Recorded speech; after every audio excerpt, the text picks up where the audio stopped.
I'm Elmo the Conservative, and you're listening to or watching Brutally Honest Talk Radio. Welcome to Brutally Honest Talk Radio, where you will learn about an issue minus the BS. We don't always say what you want to hear, but what you need to hear about the issues of the day. Here's your host, Inger, along with Elmo, with his political insight and commentary. Thank you everybody for checking us out and coming back. It's been a couple of weeks since we've been on YouTube and the other platforms. Hello to everybody on Rumble, Spotify, Stitcher, and everybody that's supporting us. People in multiple countries now that are following this show to find some value in it to keep coming back. We both thank you. Inger is not here tonight or a part of the show. She's out on official business and take care of what needs to be done. So it's going to be me. The main three topics that I'll give you all that we'll talk about is going to talk about the Derek Chauvin trial. Not going to talk about that too much because it is so much that comes out every day, but there are a few things that I want to say about it. I want to talk about this man in Canada, in British Columbia, who was arrested for addressing his daughter as a girl. Yes, she is a girl, and instead of him addressing her by a boy or as a male, of the male gender, which is probably what she wanted, he called her what she is, and he got arrested for it. And the other thing, at the U.S. Capitol, guy driving his car, and right at that barricade, you've probably seen pictures, and he killed an officer with his car and then got out of the car, I think, with a knife, and then he was shot and killed. So there's a couple things that I want to say about that. So welcome, buckle in, and enjoy this episode of Brutally Honest Talk Radio. All right, so there's a lot to talk about. First, I guess I'll go in and talk about Andrew Cuomo, the governor of New York, who at some point during all of this scandal with the sexual misconduct and the harassment involved, how he's treated women, at some point, some while ago, he said, I'm not going to resign. So that is an admission of guilt to me. Like, why would you bring it up? Nobody asked him to resign. Why are you saying this? He's speaking about allegations of misconduct and mishandling himself with women. So pompous and arrogant. You know, there's something that happens. There seems to be a trend when someone gets into their third term in office. Something happens right around that 8-year mark. I don't know exactly how long he's been in there, but nobody asked him to resign. Nobody even brought it up. But he says, I'm not going to resign. In other words, the only way I'm going to get out of here is if I get voted out or if I get carried out feet first. So to even say, I'm not going to resign, it's like you think in your mind that there's something that you did which would warrant resignation. All right, so that's it. All right, Mario Cuomo, what a guy. Gotta love you. Oh boy. All right, and so that's it for him on this one. We'll come back to him another time. There's something I call the COVID stimulus double standard. And this comes from when Trump was in office. There are people who are so stupid that they've made statements like 270,000 people died on Trump's watch. Trump murdered 250,000 people, X number of people. Trump murdered them. People died of COVID-19, just like they died from car crashes and flu and other things. It is a part of life that some people blame him for that. And he asks people, well, you say people die from other things, from other causes, and say, yeah, but this pandemic, he could have done something to stop it. That's too many. Okay, so what's a good number then? What is a good number, and at what point did you start to blame him for being responsible for deaths?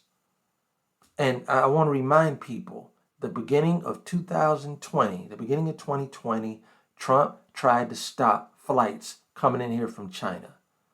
To me, that's the number one threat. It makes sense. That's where the virus came from.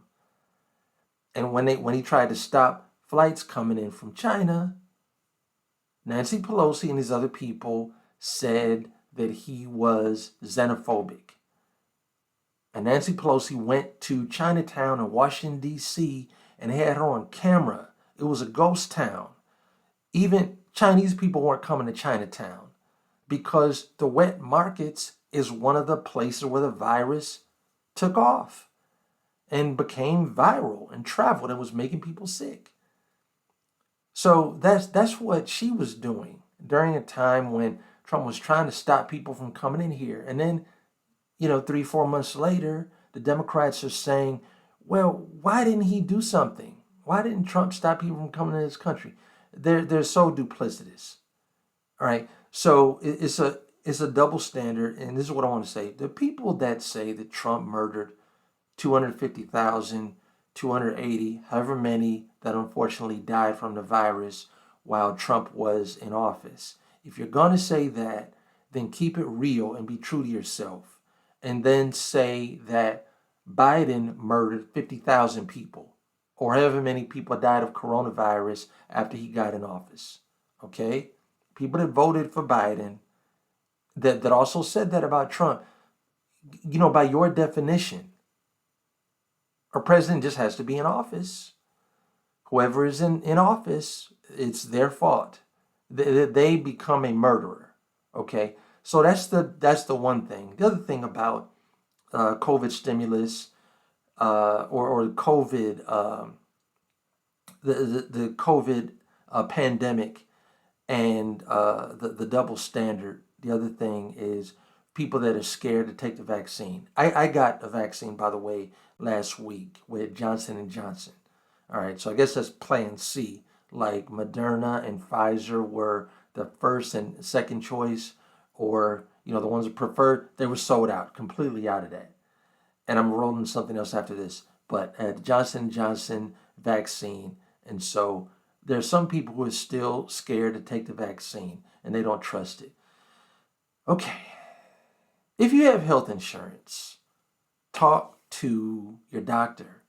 Ask their opinion. Ask them if they've been vaccinated. Ask them which vaccine do they think is the best. Just start asking questions. When I went to the pharmacist and I was getting a shot, I started asking questions. I said, do you think that there will be a conflict between this vaccine and the flu vaccine, which I had a few months ago? I said, how long will it last? Will I need to come back in a year? And most of the questions that I asked, they didn't know because we're like learning about this and walking it out in real time. But I at least asked questions. So the Democrats told you that health insurance is a God-given right. Now, you use health insurance to go to your doctor. Out of a long list of providers, you chose someone to be your doctor, your primary care physician. You're going to this person. If you don't trust him, don't go to him. So it's like just ask your doctor. Ask your doctor what they think. At least do that. Just reach out to some people. Talk to family, friends. See if they've had the vaccine and how they're holding up. I haven't heard of anyone. I haven't heard of anyone getting sick. I think one person got sick, or one person still got it, or one person died rather. One person died after getting a vaccine. And I want to play some of this video clip, this smackdown between Rand Paul and Dr. Fauci discussing this interesting conversation. Check it out. Given that no scientific studies have shown significant numbers of reinfections of patients previously infected or previously vaccinated, what specific studies do you cite to argue that the public should be wearing masks well into 2022? I'm not sure I understand the connection of what you're saying about masks and reinfection. We're talking about people who have never been infected before. You're telling everybody to wear a mask, whether they've had an infection or a vaccine. What I'm saying is they have immunity, and everybody agrees they have immunity. What studies do you have that people that have had the vaccine or have had the infection are spreading the infection? If we're not spreading the infection, isn't it just theater? No, it's You had not. the vaccine and you're wearing 2 masks. Isn't that theater? No, that's not. Here we go again with the theater. Let's get down to the facts. Okay, the studies that you quote from Crotty and Sete look at in vitro examination of memory immunity, which in their paper they specifically say this does not necessarily pertain to the actual protection. It's in vitro. And what study can you point to that shows significant reinfection? There are no studies that show Just let me finish the response to your question, if you please. The other thing is that when you talk about reinfection and you don't keep in the concept of variants, that's an entirely different ballgame. That's a good reason for a mask. In the South African study conducted by J&J, they found that people who were infected with wild type and were exposed to the variant in South Africa, the 351, it was as if they had never been infected before. They had no protection. What study shows significant reinfection, hospitalization, and death after either natural infection or the vaccine? It doesn't exist. There is no evidence that there are significant reinfections after vaccine. In fact, I don't think we have a hospitalization in the United States after the 2-week period after the second vaccination. We don't have a death in the United States.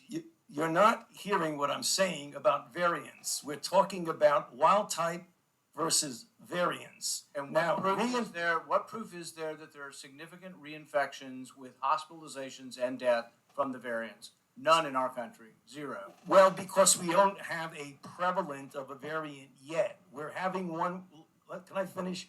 We're having 117 that's becoming more dominant. Policy based on conjecture. No, it isn't based on conjecture. Variants, so you want people to wear a mask for another couple years. No. You've been vaccinated and you parade around in 2 masks for show. No. You can't get it again. There's virtually 0% chance you're going to get it, and yet you're telling people that have had the vaccine, who have immunity. You're defying everything we know about immunity by telling people to wear a mask who've been vaccinated. No.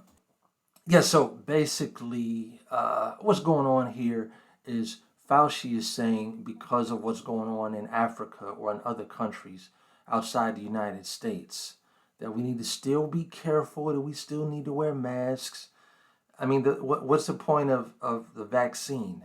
The point of the vaccine is to eradicate the virus or to beat it back so that you can't contract it or pass it on to someone else, and we can go on with our lives. So this is Rand Paul talking to Fauci. And if you want to see what it looks like when people are living their lives and getting back to normal, look at Florida and how they opened up. This is April, all right? I went to Cocoa Beach back on Labor Day, and they had everything open then. That was like the end of the summer, and it was worse then than it is now as far as COVID goes around the country. And they're living their lives. Everything is open, including Disney World, and, quite the opposite of California and other places where people are just holding back. So, the last episode that we did, I was talking about how people should arm themselves and how Biden and the government can't protect us or keep us safe from people like this shooter that went berserk at a grocery store in Boulder, Colorado. And I want to go back to something. I want to reemphasize that for you to arm yourself and for you to be responsible and for you to have a gun, you need to also educate yourself. Get skills, practice, understand ballistics and how things should properly be handled. And it made me want to mention that the last time I went to the shooting range, there was a couple that was there on a date, a young couple, and the girl, I guess it was her first time there. She was acting silly, and they were a little bit ahead of me as far as getting ready and getting their ammo and everything. And right when they collected their stuff and the ear protection and they're walking back to the range, the woman says, "I sure hope I don't shoot nobody." Like, what are you talking about? Like, as soon as she said this, now I'm like watching him out of the corner of my eye. I'm thinking that she's inexperienced and irresponsible.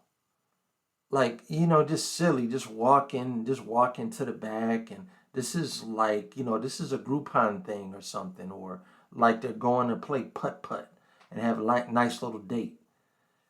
So be responsible, know what you're doing, get training through a class. I had a personal trainer who's a marksman spend quite a bit of time with me, educating me and showing me proper technique and everything. I trust this person. They have national trophies from competitions. They know how to handle handguns, assault rifles, and I was trained very well. And then when I was there, when I was in the range in the bay, and those are separated by wooden partitions. So if somebody on the side of you accidentally shoots their gun and it goes off, it comes through the wall. I mean, the wall can't stop it.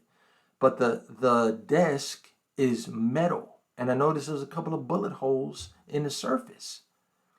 It was this metal with this grip on it, with this design where it was kind of like a grill or a grid. And there was a couple of bullet holes that were curled up a little around the edges. So I just asked about that when I was checking out. And I said, "Hey, I noticed some bullet holes back there. I mean, I'd already seen them in the ceiling and sometimes in the floor." But he said, "Yeah, and some people going back there and been irresponsible and don't know what they're doing. And when we put them out, they wonder why. Or when we put them out, they get mad at us." That's just ignorant. There's two kinds of ignorant, or in this case, two sides to a coin. One form of ignorance is just a blatant lack of knowledge and not knowing what you're doing. Another kind of ignorance is your behavior and the way you act. And it's ignorant for a person in authority or an educator to tell you that you're not doing something right, and especially when it's got to do with health and safety. And someone's life is on the line, and someone is correcting you and telling you that you're not handling something in the correct way, and you get mad. That's just ignorant. So it goes. So yes, with great power comes great responsibility. We learned that from Spider-Man. Okay, so I do want law-abiding citizens to be armed if you're comfortable with it. Some people they feel very uncomfortable with guns and they don't want to handle it. So you need to be relaxed. You need to be comfortable. You need to have the nerve to squeeze a trigger if you need to save your life or someone else's.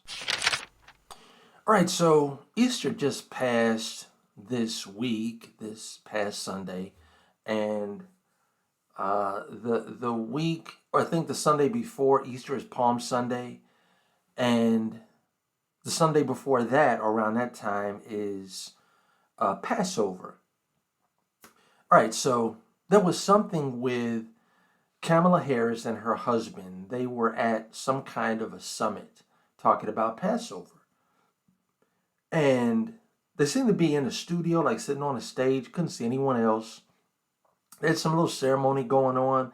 There's some girls, like you hear these children like off camera singing, like some kind of a celebration song. And so I'm just watching it, trying to find out what this is or what's going on. I was raised Catholic, and I forgot a lot of it. Right, that was like 40 years ago. Like when I was a kid, the last time I was consistently going to church in a Catholic church. But I do remember some things. Like I remember Passover was something that happened during the time of Moses, where people were to paint lamb's blood or some sacrificial animal blood over the doorways of their homes so that the spirit of death would pass by, and keep going. Like it did not, unfortunately, for Ramses. His son was killed. Spirit of death creeped in there and killed him, or killed every firstborn, something like that. So anyway, just that's my understanding of Passover. Now, compare that to what Cam said, all right? Because she made a statement, and I want to quote it. I want to say it exactly. She said that Passover reminds of the resilience of the human spirit in the face of injustice. So can somebody please explain to me, tell us, email us at brutehonest.radio@gmail.com and tell me what that has to do with Passover. And it just makes me think, is there some kind of conflict going on between Moses and the police, or with the Jews and the army? I mean, what injustice? I mean, she's making it sound like it's political, and it wasn't political, or that it was about something with the police state and the citizens. Just please, if anybody can explain that to me, please email us and let me know. Would love to know. I heard that Delta Airlines is going to start populating the middle seat on the rows of their airplanes, where they were having social distancing and they weren't selling the middle seat on sections where it's 3 seats. So this is good. This is good. This is a good sign that the country is getting back to normal. And I want to see Delta and other airlines and other businesses make their money. I don't want to see them go belly up and, people lose their jobs and all of that kind of thing. And also people not be able to book flights because they're booked up when a third of the plane is empty. So it's supposed to be May 1st. And this is good news to me. May 1st, that they're going to start filling that middle seat, and probably all seats if they're doing that. In that section next to the window where you got 3 seats, those are 3 people 6 inches apart from each other, then there's no reason to fill those full 747 planes where the middle section has 6 or 7 seats in the middle.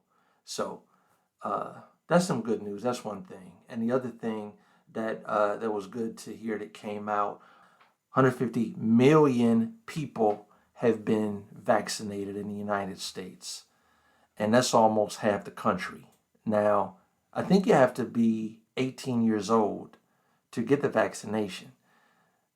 When I went to get mine, and also I heard on the radio, right, and on a website when you're checking, try to make an appointment, 18 years old, you got to be at least 18. So 150 million people, where 6 or 8 weeks ago was just 8 million that had been vaccinated. So this is real good. At the rate that we're going, it's probably safe to say that 99% of the people that want a vaccine will be able to have it by the summer, by late June, early July.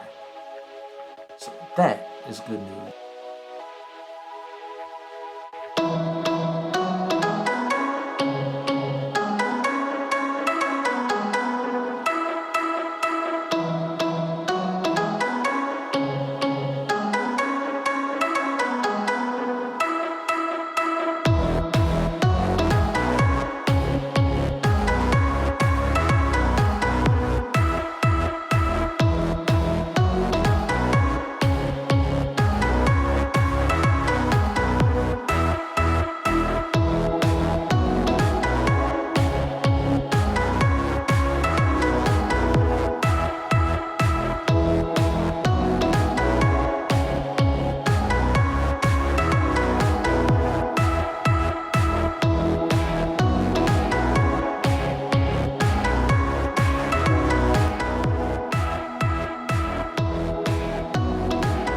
All right, so there's this thing about a man in British Columbia, Canada, who was arrested for refusing to address his daughter as anything other than a female. He was arrested for addressing his daughter as his daughter. The world that we live in now is of identity politics and transsexuality or transsexuals getting rights, and minors that aren't even grown, people that aren't even grown. There are people that are trying to fight for their rights to be able to, for them to make the decision about what they are, when people's brains aren't even fully developed until between the ages of 25 and 29. And people under 18, they don't make a lot of good decisions when it comes to things that would affect them for their whole lives. So we're not even talking about surgery. We're just talking about identity. The truth of the matter is, a person is whatever they are, whatever they were born as. When you hear somebody say that they are a certain gender trapped in the opposite gender's body, what that means is mentally they are something different than what they are physically. They think they are this thing that they are not. And it's a psychological problem. And they need help. They need to learn to love themselves and to be comfortable with who they are and embrace who they are. But this father of this girl in Canada, he's looking at facing 5 years in jail. And we think of Canada as this happy-go-lucky, carefree country that the United States looks up to in some ways because they have low crime and people are nice and it's free. So this could be the future. This part of it. There's some things like this where the United States may go in the same direction. I don't know what it is now in Europe and in Great Britain and France and Germany and other parts of Europe, but this is just insane. This is insane to do this because a man wants to call his daughter by the gender that she is. All right, so there was this man that attacked some people in Washington, D.C., that attacked some officers. He tried to breach a barricade and drove his car real fast. He killed one officer, injured another person. So there's so much that's happening right now. So many things like this, so many, mass murders and crazy stuff. But there's one aspect of this that I did want to hit on. So let me read a few details about this first. This is from the New York Times. Vehicle attack at U.S. Capitol kills one officer and injures another. Suspect is killed by police. Congress is on recess and President Biden left Washington for Camp David early on Friday. The suspect's motive isn't known, but he posted on social media about his struggles during the pandemic. A Capitol police officer is killed and another is injured in a vehicle attack. Suspect is shot and killed. All right, Capitol Police Officer William F. Evans was killed and a second officer was injured after being ran by a vehicle at the heavily guarded northern entrance to the U.S. Capitol on Friday. The acting chief of the Capitol Police said the suspect was shot and killed. But this is what I wanted to say. Check this out. All right. Suspect in Capitol attack appears to have been a follower of Louis Farrakhan. So, without even going into that, I don't know to what extent he was a follower of Farrakhan. I'm just thinking that if this news came to me, Farrakhan might have heard of it. He might have heard it. I'm in Atlanta. This happened in D.C. This obviously made the national news. I don't know why on TV they didn't mention this when I saw this on the TV news. But when I went looking for it for the show, on New York Times came up they mention this. So if I was Farrakhan, unless I endorse it, I would want to put out a statement saying I am not affiliated with this person. If he was a member of the temples, an attender of one of the temples that Farrakhan is over and that he preaches at, he just needs to say something. I would want to say something. And the Nation of Islam, Farrakhan edition, is an all-black organization. I've never seen anything other than blacks there. I've never seen any Middle Eastern Muslims. I haven't seen any African Muslims. I see African American people that are practicing Islam. And in this case, like if it was a man who committed this crime, and they found out that he was a member of an all-white organization. If he is a member of an all-white organization and he used his car to kill somebody, what would the narrative be? What would they be saying about that man? They would be saying that he is a white supremacist because of the group that he's in. So Farrakhan's Nation of Islam is all black. So it's kind of the same thing. I just don't know what you would call this person. I don't know what you would call him. But anyway, it is my opinion that Farrakhan needs to say something, because silence is agreement. And he should say, look, I don't endorse this. I'm a man of God. We love people. We are law-abiding, respecting of authority people. So that was interesting when I learned about that fact. This is what I wanted to say about the Derek Chauvin case. From the very beginning, we saw the opening statements, and that the prosecutor is pushing for second-degree murder or manslaughter. All right. You need to figure out what you want. You need to get it straight, because those are two different things. Second-degree murder is someone is intending to kill someone. They intended to, and they did. Spur of the moment. It wasn't premeditated. They got into the heat of the moment in some situation and they killed somebody. That's second-degree murder. Manslaughter is when you accidentally kill someone. So obviously the intent is different. So figure out what you want, what you're asking for. Because what are you trying to prove? That's going to decide the direction that you're going in when you're proving your case. Someone accidentally hit someone with their car. That's manslaughter. If they meant to hit them with their car and kill them, that's vehicular homicide. So that's just an example of an accident. So let's get that straight, for one thing. There's new evidences coming out all the time, of course. I live in Atlanta. I don't know any of these people. This is for the lawyers and the judge and the jury in Minneapolis to figure it out.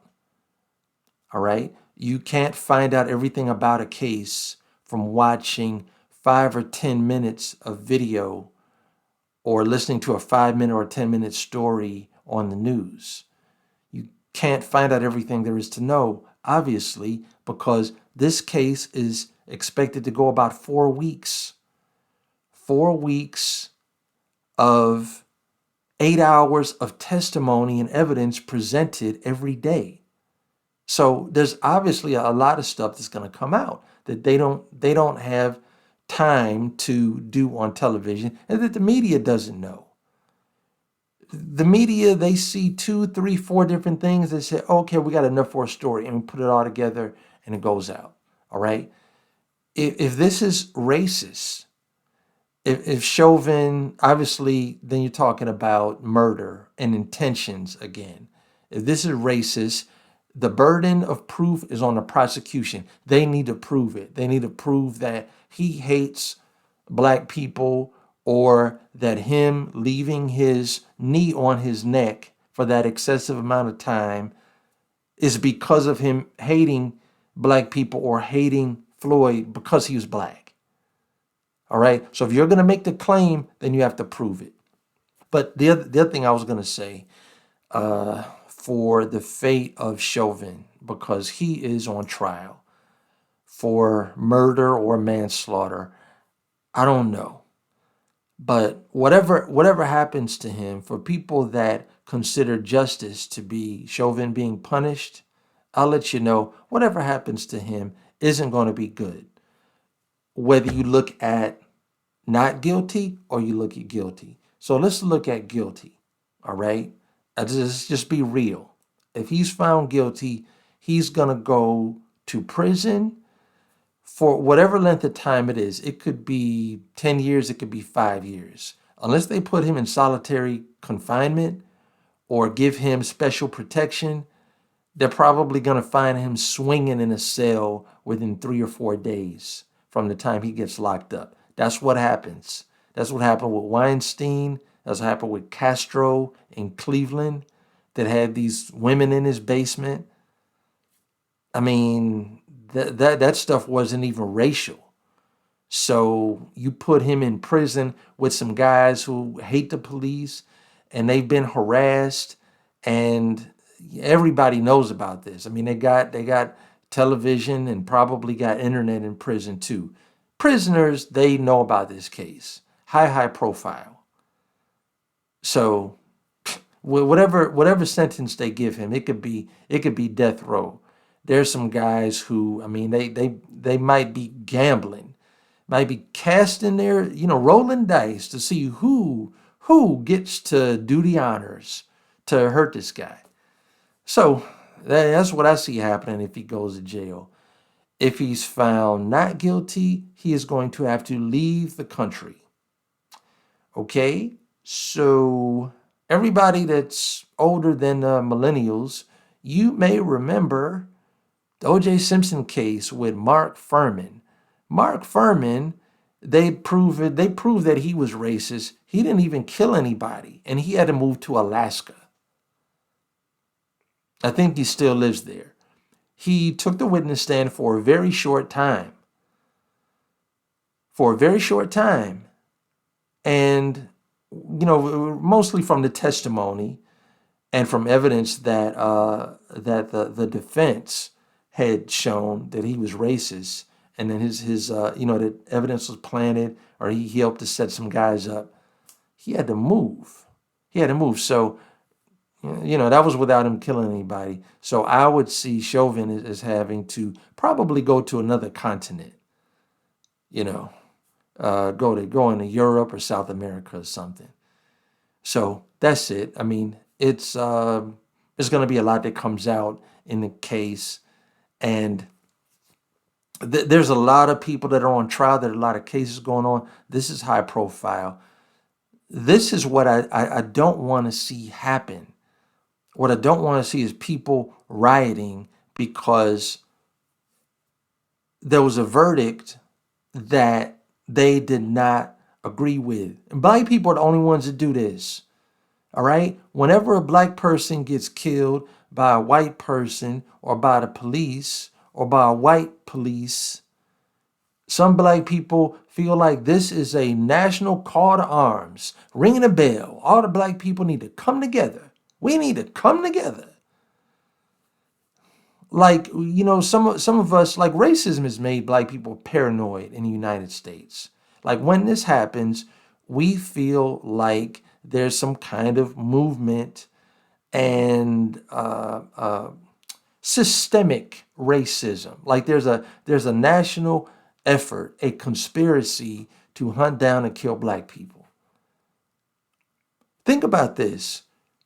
Black people come together more to protest and riot than we will come together to patronize each other's businesses or do business with each other or invest in each other. People we don't even know, we will come together to riot. We will be outraged when someone gets killed that we don't even know, because we see someone that lives 1,000 miles or 2,000 miles away from us, and because they happen to be the same race, we say, that's a brother. That's my brother. He's family. It's Olive Garden time. We're all family. And there, I want, like I said, I want to see some evidence that there was something racial about this. And what they would have to do to prove that is Chauvin needs to have a history of doing this to black people only. If he put his knee on white people's necks also, or maybe he did the chokehold on somebody else and they died, but the person was white, so it didn't make national news. This happened, and some people just happened to be there recording with their phones. Just happened to be there and had their phones started recording. And I'm glad that it did come out. He was inappropriate in doing what he did. It was excessive, and he shouldn't have done it. At the very least, it was irresponsible, and he should have known better. So that's the thing. That's the thing. Let them work this out. And I would like to see a black leader come out and send a message. Black Lives Matter should be saying, you want to protest? Protest. Look, that's in the First Amendment. We have the right to peaceful assembly. There's nothing wrong with protesting. A violent protest is called a riot, okay? So Black Lives Matter, let's hear from them. Let's hear from them before the trial was over, saying something, unless they want to stir the pot and brew it up so that things will explode and destroy. Unless they want that, they need to say something. Hey everybody, thank you for checking out Brutally Honest Talk Radio. Click the subscribe button if you're not already a subscriber. Definitely like, please share. If you find value in this show, we want you to let your people know about it on Twitter and in email and on Facebook. Let people know, spread the word. I'm Elmo the Conservative, and be safe, take care of yourself, and we'll catch you on the next episode. Thank you for listening to Brutally Honest Talk Radio. If there's a topic you'd like us to cover, reach out at bruthonest@gmail.com. That's BRUT, honestradio@gmail.com.